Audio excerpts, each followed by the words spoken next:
On to day 4 of racing at the ISAF Sailing World Cup Trofeo Princesa Sofia MAPFRE, and today's races are well underway. After 3 days of qualification races, today is the first day of the final series, which pitches the top qualified athletes against each other, so no margin for errors. With the light breeze coming from the west, the fleets hit the water without any delay and headed over to their racing areas.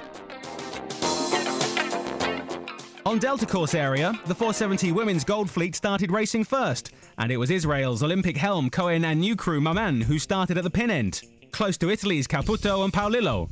Series leaders Weguelin and McIntyre soon tacked and headed to the right side of the course, a move that would turn out not to their advantage. A big wind shift to the left worked perfectly into the hands of the Americans pair of Hager and Provancha, who found themselves leading at the windward mark, chased by the French team of Blunden and Charlotte Belgrade in second, and Italy's Caputo and Paolillo in third. Croatia's 2012 Olympic team of Ninčević and Zupan, who went into the day in third overall, had a good chance of climbing up the leaderboard, if they could improve on their 6th place at this point in the race.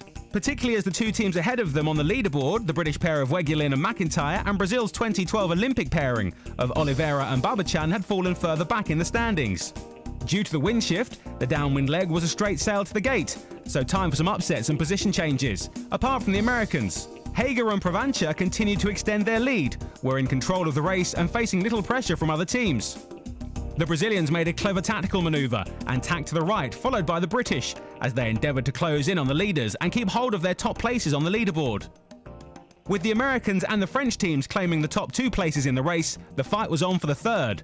And it was Italy's Caputo and Paolillo in a close battle with the Israelis Cohen and Maman, but the Italians kept cool and held tight to their position to finish third. The Croatians' hopes of making any further gains up the fleet and putting more boats between themselves and the Brazilians were dashed, and the Brazilians' earlier move to the right side of the track saw them shift up the pack and finish in 7th, right behind Ninčević and Zupan.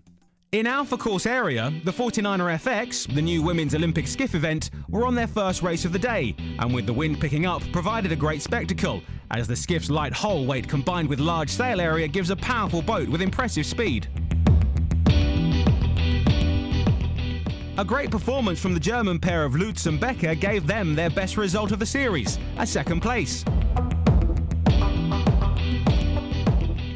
The second race of the day soon started, and it was series leaders, the Danish pair of Nielsen and Olsen, who claimed a great start in the middle of the line and were off to score their 2nd race win of the day. But the race was not all theirs. Italy's Conti and Klapsic rounded the windward mark first and headed for the downwind gate. But they jibed late and gave the opening for the Danish boats of Hansen and Iversen and Nielsen and Olsen to slip into the top places, leaving the Italians in third and rounding the opposite gate before heading back upwind on the left side of the course. The Danish team of Nielsen and Olsen are dominating this event, proving their expertise and ability in both windy and light conditions. 3 more race wins today, and a perfect 0 scoreline sees them virtually eliminate the competition and advance into the concluding day of the final series with an 11-point margin over the next 4 teams. The rest of the classes continued their scheduled races, with the windy conditions holding up throughout the day. The 2.4 metre is open to men and women to compete in the same fleet. The boat is effectively a scaled-down version of a metre yacht, with the steering and controls adapted to each helm, who sit inside the boat with their heads only a few centimetres above the deck. It is a challenge for helms to see much of the race course out of the boat, and the skills they have are quite remarkable. With 1 more day of the final series left, tomorrow is showdown day to decide the top 10 boats in all events, apart from the skiffs where it is top 8, which will advance through to the medal races on Saturday. The pressure increases, and all eyes are on the top athletes competing here at the Trofeo Princesa Sofia MAPFRE. Do not miss the last 2 days of competition.